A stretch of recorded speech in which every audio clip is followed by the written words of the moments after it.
Aliens conquered Earth and thought they won, until the hidden fleet awakened. The methane storms of Kethrak 4 had never prepared Admiral Kex'tar for the intoxicating sweetness of total victory. Standing on the observation deck of the dreadnought Shattering Dawn, his 4 eyes gazed upon the smoking ruins of what the humans had called New York. The twisted skeletons of their primitive skyscrapers reached toward the amber sky like the broken fingers of corpses, a fitting monument to another conquered species. Too easy, he mused, his gill slits fluttering with satisfaction. The humans had lasted barely 3 cycles against the Hegemony's full might. Their military had crumbled like sandcastles before the tide, their pathetic fleet scattered like leaves in a solar wind. Even now, the remnants of their so-called global defense force burned in orbital graveyards, twisted metal cooling in the void. "Admiral," rasped Lieutenant Vexmer, her chitin armor clattering as she approached. "The occupation protocols are proceeding ahead of schedule. Captain Zorthak reports minimal resistance in Sector 7. Kex'tar's mandibles clicked in amusement. Minimal resistance. The humans hadn't even managed to organize proper guerrilla tactics yet. Most species required at least a full cycle before they accepted their new reality. These soft, pink mammals seemed to understand their place remarkably quickly. The Admiral's tentacles manipulated the holographic display, showing the deployment of hegemony forces across the planet's surface. 47 major population centers, 16,000 military installations, all flying the crimson banner of the hegemony now. The conquest had been so swift, so thorough, that several of his commanders had openly questioned whether the humans possessed any military capability worth the name. "Tell me, Lieutenant," Kex'tar said, his voice carrying the harmonic undertones that indicated superior amusement. "What did our xenobiologists conclude about human military doctrine?" Vexmer's data pad flickered with information. Primitive kinetic weapons, crude chemical propulsion, their largest vessels barely qualified as escort craft by our standards. She paused, mandibles twitching. "The analysts suggest their entire species evolved from prey animals. No natural predatory instincts." Prey animals. That explained the speed of their collapse. The hegemony had conquered warrior races that fought to the last breath, burning their own worlds rather than submit. The Kethrani had detonated 3 star systems rather than surrender. The Vortog had fought for 6 cycles, turning every asteroid into a fortress. But humans, they'd managed to resist for less than a season. Below, in the ruins of Manhattan, hegemony dropships landed with mechanical precision. Each craft disgorged platoons of armored soldiers, their powered exoskeletons gleaming like obsidian beetles. The humans who remained in the city moved like ghosts through the rubble, heads down, shoulders slumped in defeat. Perfect slaves, already broken. 3 kilometers beneath the surface, in a bunker that had once housed the New York Federal Reserve, Colonel Sarah Kade watched the same dropships through a periscope that had been carefully camouflaged among the debris. Her weathered face remained impassive as she counted the enemy forces. 60 craft, roughly 3,000 soldiers, heavy armor support. She lowered the periscope and turned to face the assembled resistance fighters. 37 men and women, all that remained of what had once been a battalion. Their faces bore the hollow look of soldiers who'd seen too much, lost too much. Martinez had lost his wife in the bombardment of Chicago. Petrov's entire family had been vaporized when the aliens cracked open NORAD. William still wore the dog tags of his dead squad. "What's the count?" asked Marcus Torres, his thick Boston accent cutting through the bunker's recycled air. The former Navy SEAL had adapted to underground warfare better than most, but even he couldn't hide the weariness in his dark eyes. "Full occupation deployment," Kade replied, her voice steady despite the circumstances. "They're settling in for the long haul." She moved to the tactical display, a salvaged military tablet running on battery power that might last another week if they were careful. The map showed resistance cells scattered across the continental United States. Red dots marked confirmed alien positions. Blue dots represented human strongholds. There weren't many blue dots left. Orders from command. This from Lieutenant Davies, barely 22, and trying to hide the tremor in her voice. Kade's jaw tightened. Command. The scattered remnants of military leadership who communicated through burst transmissions and coded messages, if they were even still alive. The official word was that General Webb had died in the Pentagon strikes, along with most of the Joint Chiefs. Admiral Morrison's fleet had been destroyed in the first wave. The chain of command had been shattered along with everything else. Hit and run, she said finally. Disrupt their supply lines, make them pay for every inch of ground. The same orders they'd been following for weeks, small victories that felt like defeats, pinpricks against titans. But there was something else, something that had been nagging at her since the last coded transmission.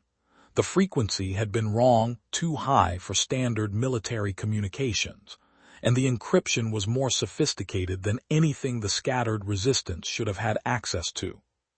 Unless... Ma'am, Torres had noticed her hesitation. Kade shook her head. We move at midnight. Target the supply depot in Sector 7. Small team, fast insertion. She paused, studying the faces around her. Good soldiers, all of them. They deserved better than this endless losing battle. They deserved to know that somewhere, somehow, humanity still had hope. But hope was a luxury they couldn't afford. Not yet. Get some rest, she ordered. We'll need every advantage we can get. As the others dispersed to their sleeping areas, Kade remained at the tactical display. Her fingers traced the patterns of alien deployment, noting the efficiency of their occupation strategy. They'd done this before, many times. The hegemony had perfected the art of conquest, turning victory into routine. Yet something felt wrong. Not with the alien strategy, that was textbook perfect. It was something else, something that tickled the edge of her tactical awareness like a forgotten memory. She thought about the memorial service they'd held for the fallen leaders 2 days ago. The simple ceremony in the depths of the bunker, mourning generals and admirals who would never come home. The tears had been real enough. The grief, genuine. But there had been something in Father Mackenzie's eyes during the service, a flicker of, what? Knowledge, hope. You're grasping at straws, she told herself.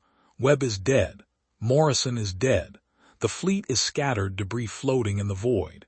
Accept reality and fight the war you've got, not the war you wish you had. But as she finally made her way to her own sleeping alcove, Sarah Kade couldn't shake the feeling that reality might be more complex than even she understood. Above them, the alien occupation continued with methodical precision. Below them, the resistance planned their next desperate strike. And somewhere in the darkness between hope and despair, the true war was only beginning. Captain Zorthak of the 3rd Occupation Division had personally overseen the subjugation of 14 worlds. He understood the patterns: initial shock, desperate resistance, gradual acceptance, and finally integration into the hegemony's vast empire. Each species followed the same predictable sequence, their emotions and reactions as readable as star charts. Yet something about the humans troubled him. Standing in the command center established in the ruins of what the humans had called the United Nations building, Zorthak reviewed the day's intelligence reports. His 8-fingered hands moved across the holographic display with practiced efficiency, correlating data from surveillance drones, intercepted communications, and patrol reports. Status of resistance activities, he inquired of tactical analyst Quindar. 17 incidents in the past cycle, came the reply, mandibles clicking with certainty. Standard sabotage operations, minor infrastructure damage, 1 supply convoy delayed by improvised explosives. Standard indeed. Yet something nagged at Zorthak's consciousness, a variation in pattern so subtle that his analytical mind struggled to categorize it. The human resistance was following established protocols almost too perfectly.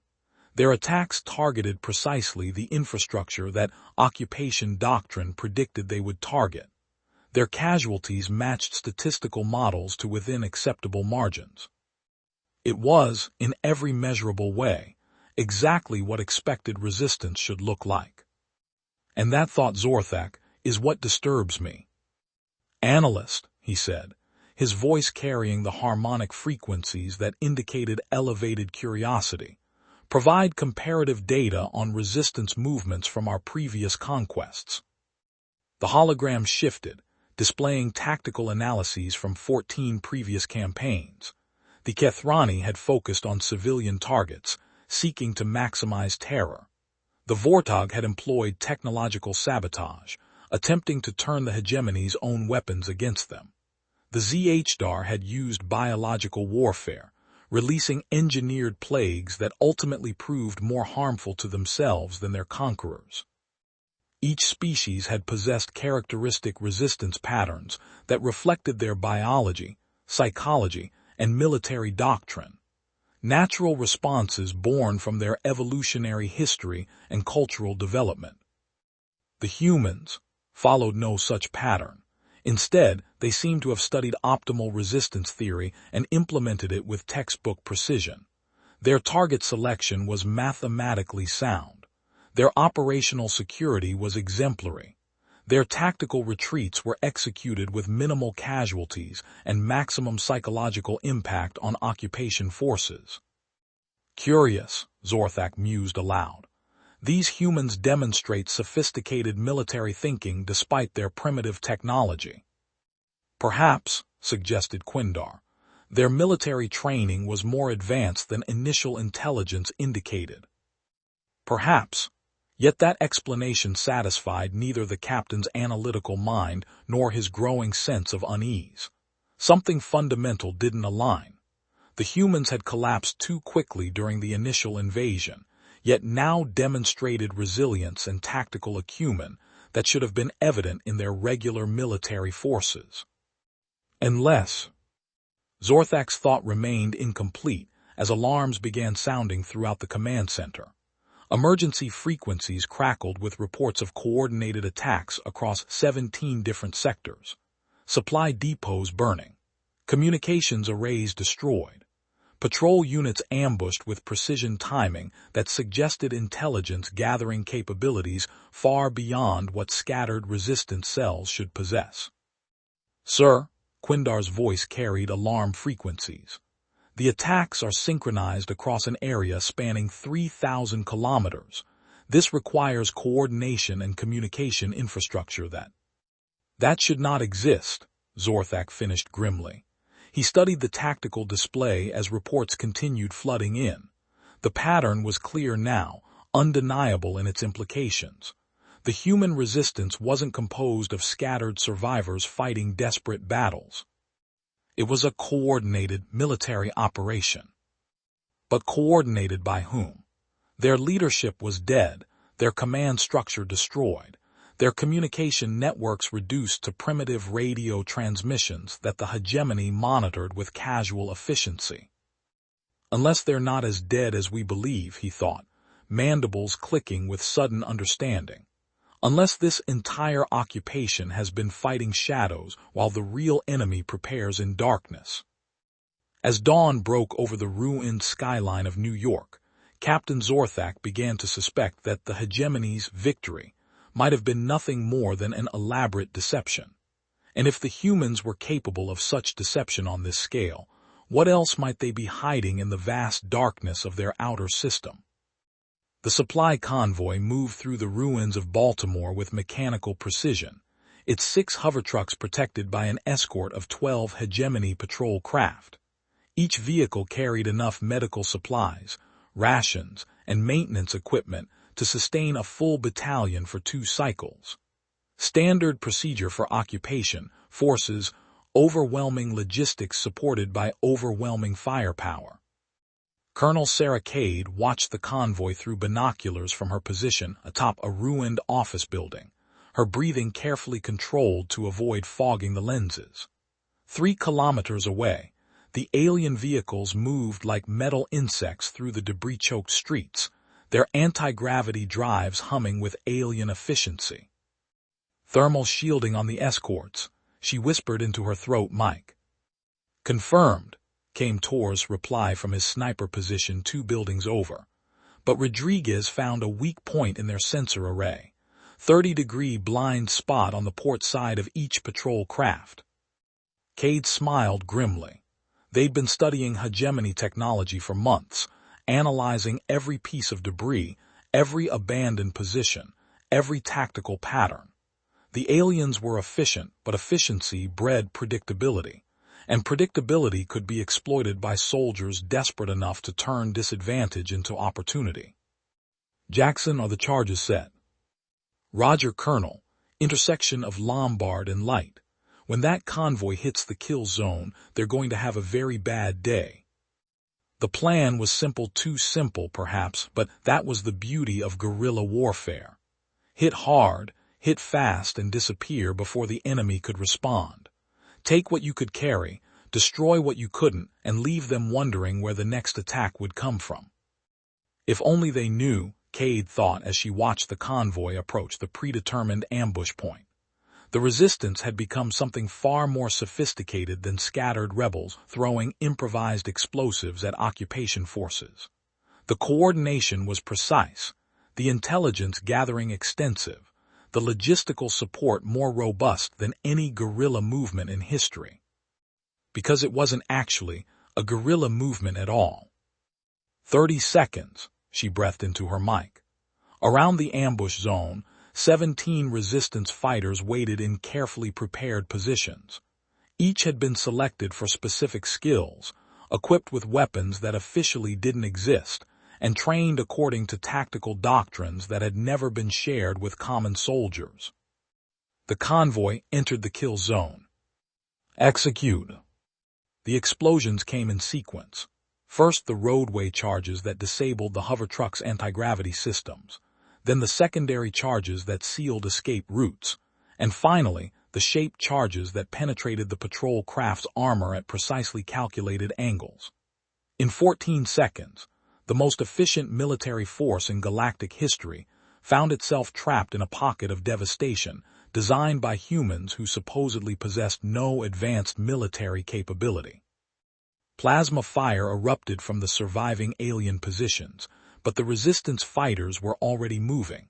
They flowed through the rubble like water, appearing only long enough to deliver precise shots before vanishing into carefully prepared escape routes.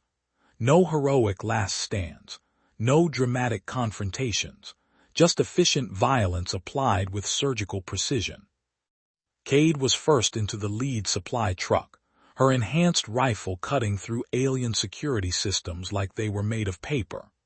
The cargo hold contained exactly what intelligence had predicted: medical nanites, quantum batteries, and communication equipment that would keep 3 resistance cells operational for a month. But she wasn't here for supplies. Her fingers flew over the truck's data core, uploading a virus that would take weeks to detect and months to remove. When the Hegemony finally recovered this vehicle, they would unknowingly introduce the most sophisticated electronic warfare package ever developed into their own command network. Phase 1 complete, she thought as her team began withdrawing with clockwork precision. The aliens were already calling for reinforcements, their communication protocols exactly as predicted.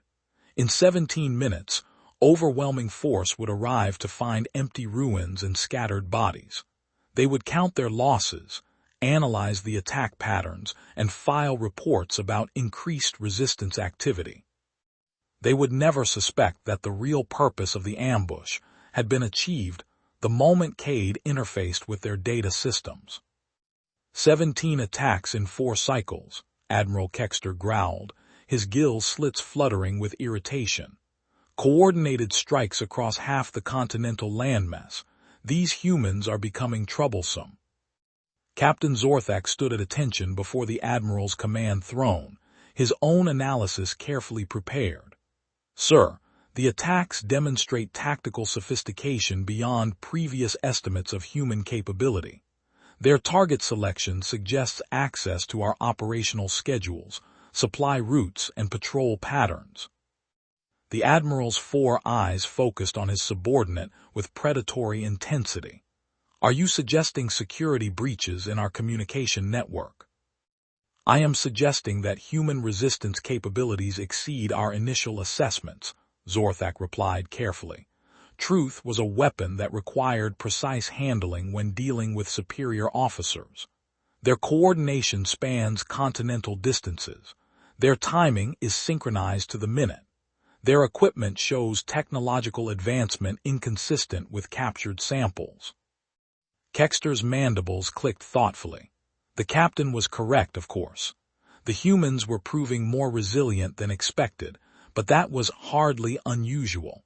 Most species required additional suppression measures before accepting their new place in the galactic order. What troubled the Admiral was the efficiency of human operations. These weren't desperate survivors lashing out at their conquerors. These were professional soldiers executing textbook military operations with resources that shouldn't exist. "Increase patrol frequency," he ordered. "Deploy additional surveillance drones, and activate the deep space monitoring network. I want to know if these humans are receiving support from any surviving elements of their military." As Zorthak departed to implement the new orders, Admiral Kex'tar returned his attention to the tactical displays surrounding his command throne. The conquest of Earth had been intended as a routine operation, barely worthy of his personal attention. But routine operations didn't require 4 cycles of intensive counterinsurgency efforts. Something is wrong here, he admitted to himself, but what? 300 meters below the ruins of Denver, in a facility that had never appeared on any public record, General Marcus Webb reviewed the latest intelligence reports with satisfaction. The resistance was performing exactly as planned, drawing alien attention, gathering critical intelligence, and maintaining the illusion of desperate survivors fighting an unwinnable war. The war was unwinnable, of course, just not in the way the aliens believed. "Phase 1 operations complete across all theaters," reported Colonel Elizabeth Reeves, his chief of staff. "Electronic warfare packages successfully deployed in 67% of target systems. Predictive modeling suggests full network penetration within 3 cycles." Webb nodded, his weathered face betraying none of the satisfaction he felt. The Hegemony's communication network was remarkably sophisticated, but sophistication created complexity, and complexity created vulnerabilities that human cyber warfare specialists had spent decades learning to exploit. "Resistance casualties?" he inquired. "Within acceptable parameters. 2% losses per operation, well below historical averages for this type of warfare." 2%. In any conventional conflict, those would be catastrophic casualty rates for sustained operations. But this wasn't conventional warfare, and the resistance fighters weren't ordinary civilians. They were special operations veterans, Marine Force recon specialists, and Navy SEALs who had been carefully extracted from the regular military before the invasion began. The aliens thought they were fighting scattered survivors. In reality, they were facing the most elite soldiers humanity had ever produced, equipped with technology that officially didn't exist and supported by intelligence networks that span the globe. "Communications from Fleet Command?" Webb asked. Reeves's expression grew carefully neutral. "Construction proceeds on schedule. Admiral Morrison reports all primary vessels are within acceptable launch parameters. Estimated completion time for Phase 2 operations, 47 days. 47 days. Webb had been counting down to that moment for 3 years, ever since the long-range sensors had detected the approaching Hegemony fleet. 47 days until humanity revealed its true face to the galaxy. "Signal all resistance commanders," he ordered. "Increase operational tempo. I want the aliens so focused on fighting ghosts that they never look up at the stars." As his staff dispersed to implement the new orders, Webb allowed himself a moment of private satisfaction. The Hegemony believed they had conquered Earth in a matter of weeks, but the real war hadn't even begun yet. When it did, the galaxy would learn that humanity had been preparing for this moment far longer than anyone imagined. And in 47 days, every alien ship in the solar system would discover what happened when prey animals finally revealed their teeth. The coded transmission arrived at 3:47 hours, bouncing through 17 relay stations, before reaching Kade's hidden command post beneath the ruins of Washington, D.C. The encryption was military-grade, sophisticated beyond anything the scattered resistance should have possessed.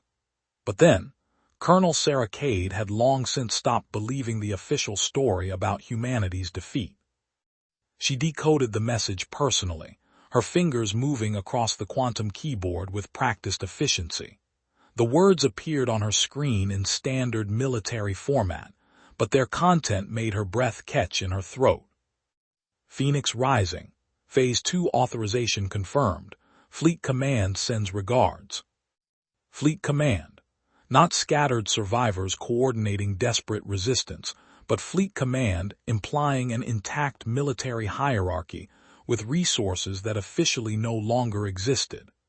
Kade stared at the message for long moments, pieces of a vast puzzle finally clicking into place. The sophisticated encryption, the precision intelligence, the coordinated operations spanning continental distances, the equipment that was too advanced, the tactics that were too perfect, the casualties that were too low for genuine guerrilla warfare. They weren't resistance fighters at all. They were advanced forces preparing the battlefield for something much larger. A soft sound behind her made Kade turn. Torres stood in the doorway, his expression unreadable in the dim light of the command center. "You saw it too, didn't you?" he said quietly. "The supply manifests, the equipment specs, the casualty reports that don't match the operational tempo." Kade nodded slowly. "We're not the resistance, we're the opening act." "Question is," Torres continued, moving to stand beside her, "opening act for what?" Before Kade could respond, her communication array lit up with incoming traffic. Not scattered reports from desperate resistance cells, but coordinated intelligence updates from professional military units using protocols that had supposedly died with the Pentagon. As she began processing the flood of information, one fact became crystalline clear. Somewhere in the darkness beyond Earth's atmosphere, humanity was preparing to remind the galaxy why they had survived long enough to reach the stars in the first place. The resistance had never been about fighting the occupation. It had been about keeping the aliens distracted, while the real military prepared for war. Captain Zorthak's patrol ship Inevitable Conclusion drifted through the asteroid belt between Mars and Jupiter, its sensors sweeping the debris field with methodical precision. Standard deep reconnaissance, a routine mission to ensure no human military assets had survived in the outer system. The captain had conducted 17 such sweeps since the occupation began, each one confirming what intelligence had already established. Humanity's primitive technology couldn't maintain significant operations beyond their inner worlds. Yet something nagged at his consciousness as he reviewed the sensor logs. Debris patterns that seemed too organized. Energy signatures that flickered at the edge of detection before vanishing entirely. And most troubling of all, the growing sense that they were being watched by eyes hidden in the darkness. "Sensor Operator Kurthval," he called, his voice carrying harmonic undertones of professional inquiry. "Report anomalies in grid section 77 Alpha." The junior officer's mandibles clicked with uncertainty. "Metallic debris concentration consistent with destroyed military vessels, sir. Molecular composition matches human alloy specifications recovered from their primary fleet engagements." Standard debris field, then. The scattered remains of humanity's pathetic navy, destroyed in the opening hours of the war. Zorthak had personally witnessed those battles, primitive human ships gutted by hegemony plasma cannons, their crews vaporized before they could even understand the futility of resistance. But the debris was wrong somehow, too concentrated, too organized, as if someone had been collecting it. Begin detailed scan of asteroid designated 77 Alpha Prime, he ordered. The massive rock was unremarkable, just another chunk of stone and metal drifting through the void. But his tactical instincts, honed through campaigns against 14 different species, whispered warnings that logical analysis couldn't explain. The scanner results appeared on his tactical display in precise detail. Solid nickel-iron core, standard mineral composition, no artificial structures or energy signatures, exactly what an asteroid should be. Except for the thermal variations deep in its core that suggested recent excavation, and the magnetic anomalies that indicated massive metal deposits inconsistent with natural formation, and the gravitational readings that were 0.007% higher than they should be for an object of its apparent mass. "Sir," Kurthville reported, his voice tight with confusion, "the asteroid shows signs of modification. Internal structure suggests extensive tunneling operations." Zorthak's gill slits fluttered with growing alarm. Tunneling operations meant mining activity. Mining activity meant industrial capacity. And industrial capacity meant the humans had been doing something in the outer system, while the hegemony focused on occupying their homeworld. "Deploy reconnaissance probes," he ordered. "Full spectrum analysis. I want to know what the humans were mining and how long they've been doing it." As the probes launched toward the suspicious asteroid, Zorthak's mind raced through the implications. If the humans had been conducting large-scale mining operations, where were the processing facilities? Where were the transport ships? And most critically, what had they been building with the extracted materials? The first probe reached the asteroid's surface and began its descent into the tunnel system. Data flowed back to the inevitable conclusion in real time, painting a picture that grew more disturbing with each passing moment. The excavations were extensive kilometers of precisely cut tunnels extending deep into the asteroid's core. The scale suggested industrial operations that should have required hundreds of ships and thousands of workers. But the tunnels were empty, abandoned, as if their purpose had been completed and their creators had simply disappeared. "Captain," Kurthville's voice cracked with fear, "Probe 7 is detecting massive energy signatures deeper in the tunnel system. Whatever the humans were building here, it was big." Before Zorthak could respond, his communication array erupted with priority signals from Admiral Kex'tar's flagship. The transmission was coded with highest-level security protocols, indicating intelligence of extreme tactical importance. Resistance activities on Earth showing unprecedented coordination. Possible survival of enemy command structure. Conduct immediate deep reconnaissance of outer system. Look for hidden installations or surviving military assets.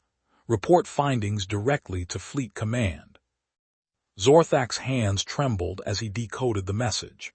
The Admiral suspected the same thing that had been troubling him, that humanity's defeat had been less complete than initially believed. But if human command structure had survived, and if they had been conducting secret operations in the outer system. "Sir," Kurthville's voice carried panic harmonics. "Multiple contacts emerging from the asteroid field, unknown vessel signatures." The tactical display exploded with new information as Zorthak's worst fears materialized before his eyes. Ships were emerging from concealment throughout the asteroid belt, not the primitive human vessels they had destroyed during the invasion, but something else entirely. Larger, more sophisticated, moving with the precision of a coordinated military formation. "This is impossible," he thought desperately. "We destroyed their fleet. We monitored their communications. We occupied their homeworld. How could they have built?" The answer hit him like a plasma blast to the consciousness. The occupation hadn't been the end of the war, it had been a distraction. While the hegemony focused on controlling Earth's population and suppressing scattered resistance, the real human military had been using the outer system as the largest shipyard in galactic history. "Emergency transmission to Fleet Command," he ordered, his voice carrying the harmonic frequencies of absolute terror. "Human military capability vastly exceeds intelligence estimates. Repeat, massive enemy fleet detected in outer system. Request immediate." The transmission died as something struck the inevitable conclusion with devastating force. Zorthak's last coherent thought before unconsciousness claimed him was the realization that humanity's primitive technology had just disabled a hegemony patrol ship without even being detected until it was too late. In the darkness of the asteroid belt, dozens of ships that had never appeared on any alien sensor continued their silent approach toward the inner system. Each vessel was larger than anything in the hegemony fleet. Each crew was trained to standards that would have impressed the galaxy's most elite military units. Each weapon system incorporated technology that made alien plasma cannons look like primitive chemical rockets. The ships that the hegemony had destroyed during their victory had been decoys, obsolete vessels crewed by volunteers who knew their sacrifice would buy time for the real fleet to complete construction. Every apparent human weakness had been carefully calculated misdirection. Every tactical defeat had served the strategic goal of keeping alien attention focused on Earth, while humanity's true military power awakened in the dark. And now, after months of careful preparation, the largest fleet in galactic history was ready to teach the hegemony what happened when prey animals decided to become predators. The war was about to begin. In the hidden command center buried beneath the Colorado Rockies, Admiral Rebecca Morrison studied the tactical displays with grim satisfaction. Operation Phoenix was proceeding exactly as planned. 3 years of preparation condensed into a single moment of devastating revelation. "Signal from Captain Zorthak's patrol ship," she inquired of her communications officer. "Cut off mid-transmission, Admiral. Probe ship Defiant reports successful intercept and capture. The alien crew is in custody." Morrison nodded. They would need live prisoners for intelligence purposes, but more importantly, they needed the hegemony to understand that their technological superiority was an illusion. The patrol ship's capture would send a clear message to Admiral Kex'tar. Earth's military had not only survived, but had been preparing for this confrontation far longer than the aliens imagined. Status of the fleet. All primary vessels report ready for Phase 2 operations. Carrier Group Sovereign has achieved optimal position for orbital assault. Battleship Division Retribution is standing by for fleet engagement protocols. Deep Strike Force Vengeance awaits authorization for systematic elimination of enemy command structure. Each ship name had been chosen with deliberate psychological impact. The hegemony would quickly realize that humanity's peaceful civilization had been nothing more than camouflage for the most militaristic species the galaxy had ever produced.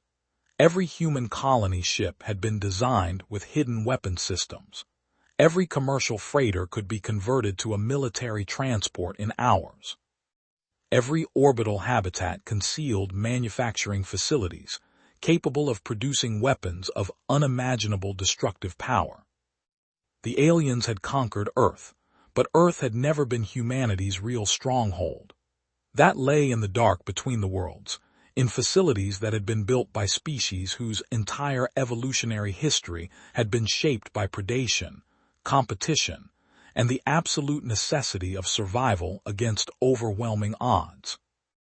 "Admiral," reported her tactical officer, "Admiral Kex'tar's fleet is beginning to mobilize. Sensor arrays are detecting increased activity throughout the occupation zone." Morrison smiled coldly. Let them mobilize.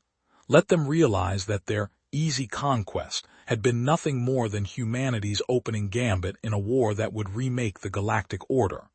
The hegemony had made the classic mistake of judging a species by its apparent weaknesses instead of its hidden strengths. They were about to learn that humans had been hiding their true nature for far longer than the aliens had been conquering worlds. "Signal all commands," she ordered. "Operation Phoenix is authorized. It's time to show the galaxy what humanity really looks like when we stop pretending to be civilized." As her orders flashed across the solar system at the speed of light, thousands of ships that had never appeared on alien sensors began moving toward Earth.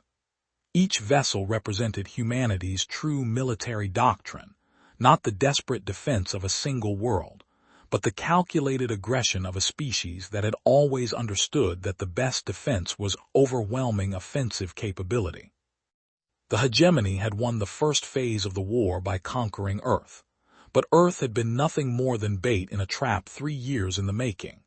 And now, with the aliens committed to occupation duty and their fleet scattered across the planet's surface, humanity was ready to spring that trap with devastating effect. In 6 hours, Admiral Kex'tar would discover that he hadn't conquered humanity at all. He had simply provided them with target practice. General Marcus Webb stood in the primary command center of Leviathan Station, watching the tactical displays that showed the culmination of 3 years of careful deception. The massive space station, constructed inside a hollowed-out asteroid beyond Pluto's orbit, had been humanity's true military headquarters throughout the occupation. While Admiral Kex'tar celebrated his victory on Earth, Webb had been coordinating the largest military operation in galactic history. "Signal from Admiral Morrison," reported his communications officer. "Fleet elements are in position for synchronized revelation, awaiting your authorization." Webb's weathered hands moved across the command console with practiced precision. Around him, 200 of humanity's most elite military officers prepared to execute Operation Phoenix, the plan that would transform Earth's apparent defeat into the galaxy's most devastating surprise attack. "All commands, this is Fleet Command Actual," he broadcast on secured channels that spanned the solar system. "Authorization Phoenix. Execute immediate." Across the vast darkness of space, humanity's true military power began to reveal itself. Not the primitive vessels that had been sacrificed during the invasion, but the most advanced fleet ever constructed, ships built in secret facilities that the aliens had never suspected, crewed by personnel who had been declared dead, armed with weapons that made hegemony technology look like stone knives and bearskins. The first ships emerged from concealment in the asteroid belt, their stealth systems deactivating in synchronized precision. Each vessel was larger than the Hegemony's heaviest dreadnoughts, their hulls gleaming with armor that incorporated defensive technologies beyond alien comprehension. Carrier Sovereign led the formation, her fighter bays already launching swarms of attack craft that moved like silver wasps through the void. "Admiral Kex'tar's flagship is requesting immediate communication," his communications officer reported. "High-priority emergency frequencies." Webb smiled coldly. "Put him through. Let's see how confident he feels now." The view screen activated, showing Admiral Kex'tar's alien features twisted with shock and growing panic. Behind him, Webb could see Hegemony officers scrambling at tactical stations, their orderly occupation procedures dissolving into chaos as they realized the magnitude of their miscalculation. "This is Admiral Kex'tar of the Hegemony Third Fleet," the alien transmitted, his voice carrying harmonic undertones of barely controlled fear. "Identify yourselves immediately. Your vessels are not consistent with human technological capabilities." "General Marcus Webb, Commanding Officer, Human Defense Fleet," Webb replied calmly. "I believe you were under the impression that I was dead." Kex'tar's gill slits fluttered with comprehension and horror. "You, the Pentagon strikes, our intelligence confirmed." "Your intelligence confirmed exactly what we wanted you to believe," Webb interrupted. "Along with everything else about humanity's military capabilities, strategic resources, and industrial potential. Did you really think a species capable of interstellar travel would leave their homeworld undefended?" On the tactical displays, more ships continued emerging from concealment. Battleship Retribution decloaked near Mars, her weapons systems already locked onto hegemony positions throughout the inner system. Deep Strike Force Vengeance materialized beyond Jupiter, their stealth technology finally revealing formations that included vessels larger than anything in the known galaxy. "Impossible," Kex'tar whispered, his 4 eyes fixed on sensor readings that showed impossible numbers of impossible ships. "We destroyed your fleet. We monitored your communications. We controlled your industrial capacity." "You destroyed our decoys," Webb corrected. "You monitored our misdirection, and you controlled our factories while we built our real industrial base in places you never thought to look." He gestured to the tactical display. "Every asteroid belt in this system, every gas giant moon, every comet in the outer clouds, all of it converted to military production while you were busy playing occupation games on our homeworld." The truth was even more devastating than Webb's explanation suggested. Humanity had been preparing for extraterrestrial contact for decades, their entire space program designed around the assumption that first contact would be hostile. When long-range sensors detected the approaching hegemony fleet 3 years ago, Earth's governments had implemented protocols that had been refined through generations of military planning. The primitive, human ships destroyed during the invasion had been obsolete vessels crewed by volunteers heroes who had sacrificed themselves to sell the deception that humanity possessed only limited spacefaring capability. Meanwhile, the real fleet had been under construction in facilities that spanned the solar system, using mining and manufacturing technologies that far exceeded anything the aliens had observed on Earth. "Your occupation forces have approximately 17 minutes before our orbital assault begins," Webb informed the increasingly panicked alien admiral. "I suggest you use that time to consider surrender terms." "Surrender?" Kex'tar's voice cracked with disbelief. "The hegemony does not surrender to primitive species." Webb's expression grew predatory. "Admiral, you're about to discover that we're not nearly as primitive as you believed. Computer, display fleet composition analysis." The tactical screen filled with data that should have been impossible. Humanity's true fleet consisted of over 3,000 vessels, ranging from light cruisers that outgunned hegemony dreadnoughts to carriers that could deploy fighter squadrons numbering in the thousands.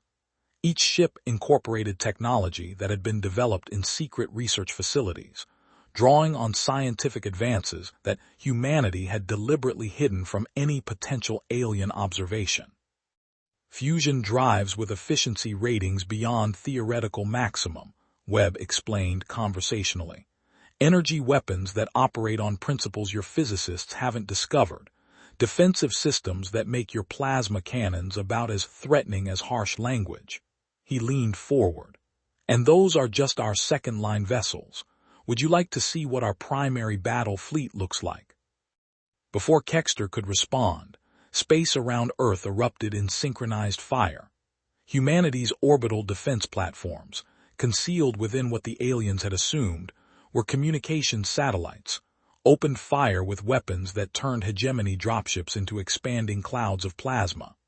The alien occupation forces, caught completely off guard, found themselves under attack by defensive systems that had been hidden in plain sight for months. "Surface resistance forces, commence Phase 2 operations," Webb ordered. Throughout Earth, units that the aliens had believed were scattered guerrilla fighters revealed their true nature as elite special forces armed with equipment that made their previous operations look like training exercises.